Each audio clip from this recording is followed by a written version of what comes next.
And this entire morning so stuck with taking care of the promotional things for my fall track, which will be released in exactly 1 week.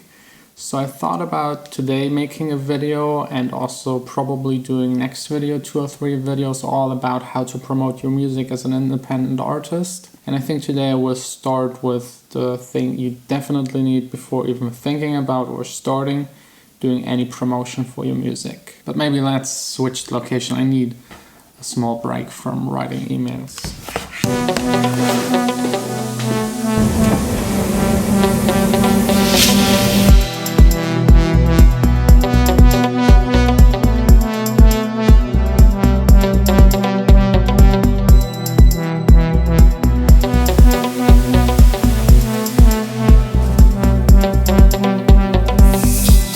More space in the studio. It's too small, but I'm still happy to have this place.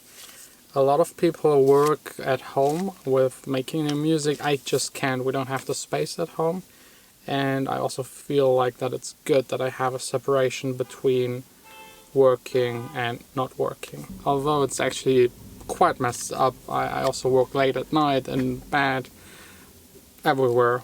Every second that I have that I'm not spending with Vanessa, I try to work. And a lot more business stuff here. Contract, probably an invoice, boring advertisement. Oh, Rode sent me the switches from the big microphone that I now don't have anymore.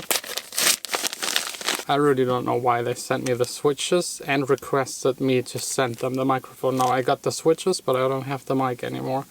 But it will hopefully be back in a week or so. I hate the sound as it is right now.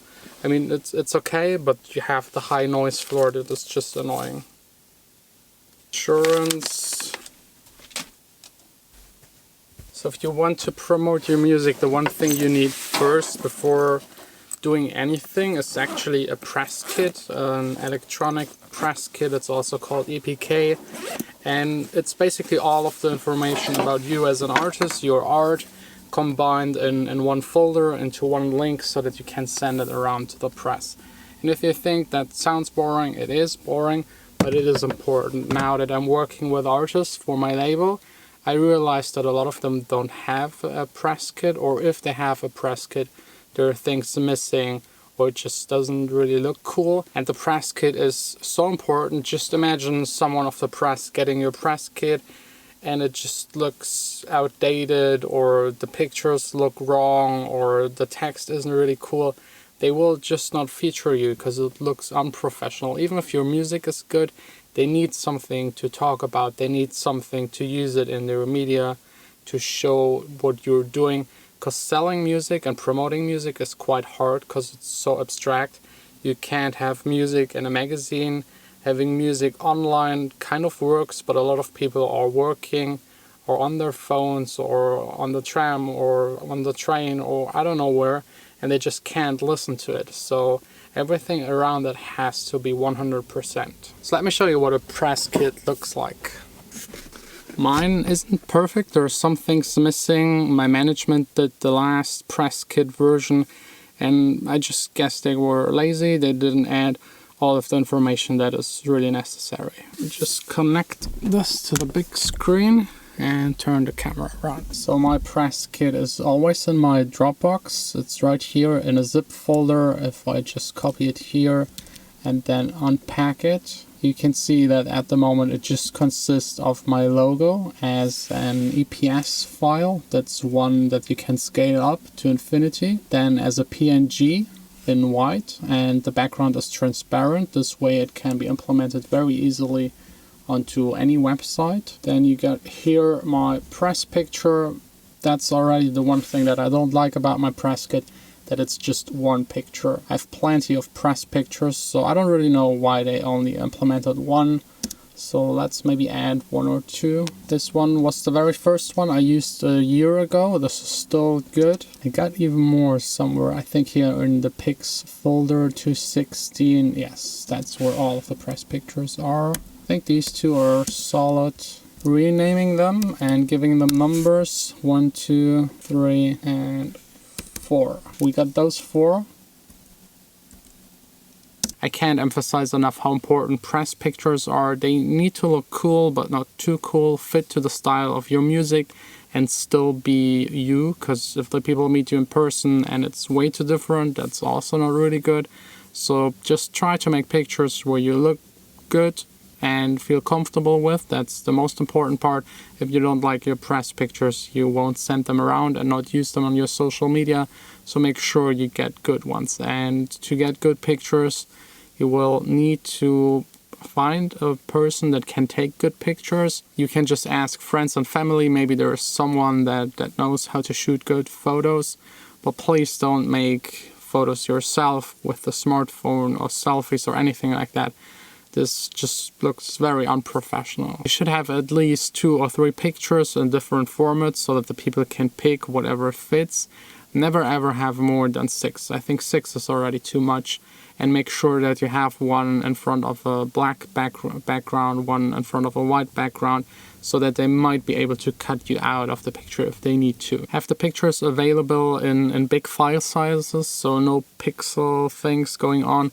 I think at least 1 Mbit should be the size of the picture, maybe even 2 or 3. You could also include in the folder smaller versions of the pictures, just web versions that the people can use right away. Just make sure to label everything correct so that the person that opens that folder knows right away what is what. Then the logo, if you have one, you should definitely get one as soon as possible, because the earlier you have it, the better you can brand it. It's quite important. People see it and think of you and of your music. And then you have like the press info sheet. It's usually 1 or 2 pages long, has a little bit of text about you, your music, your influence, and what you're kind of up to, all of your social media. And I always have this as a PDF so that the text doesn't move around and that the people are able to click onto the links directly or just copy them. Also have their contact information where people can reach you. Picture and press info, and of course the date. You should at least update this information every year. Better is even every half year. And then actually the next thing you need, and it's right now not included in the folder, is your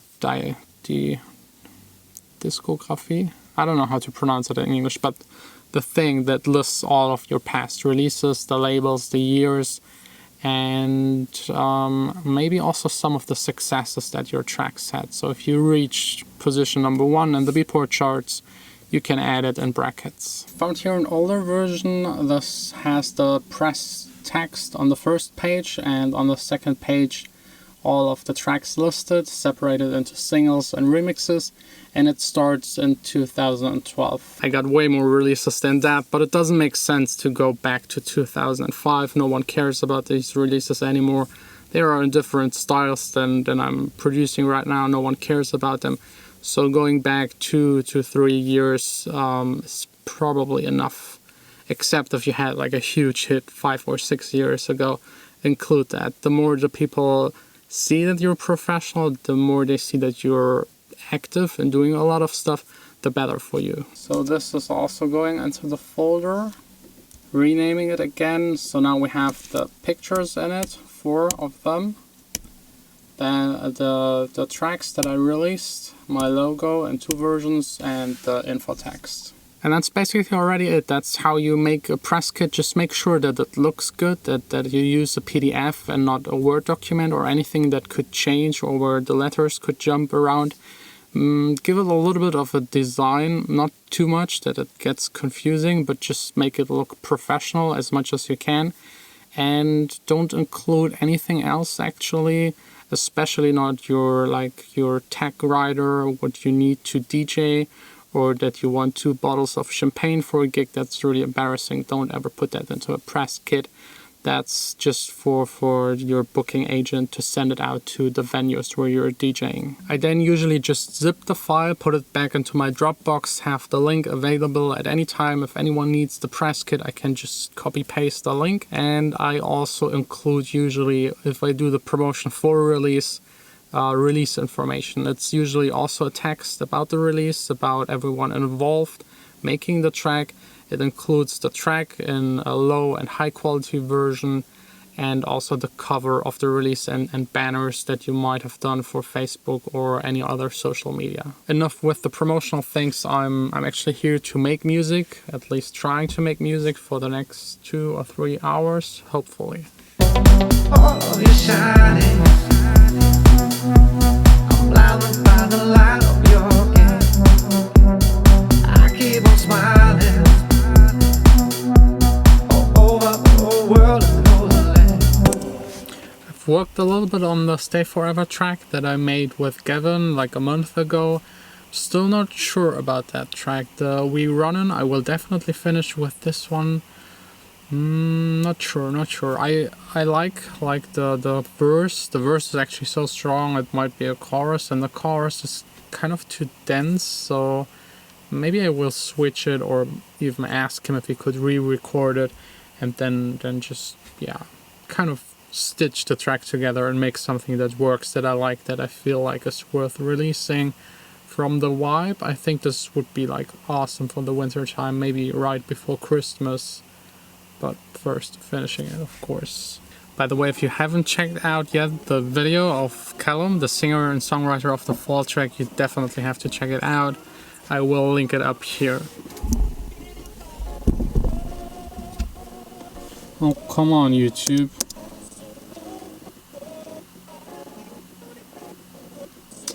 No, that's not working. I don't know what's up with my internet here in the studio. It's super slow. That's also why I stay at the first half of the day at home to take care of the business things. There's just really nothing I hate more than slow internet, maybe except for shopping. I can't control myself. Hello. Hi. Let me guess. Grocery shopping? I did that already. Really? Yeah, but just for tonight, not for tomorrow.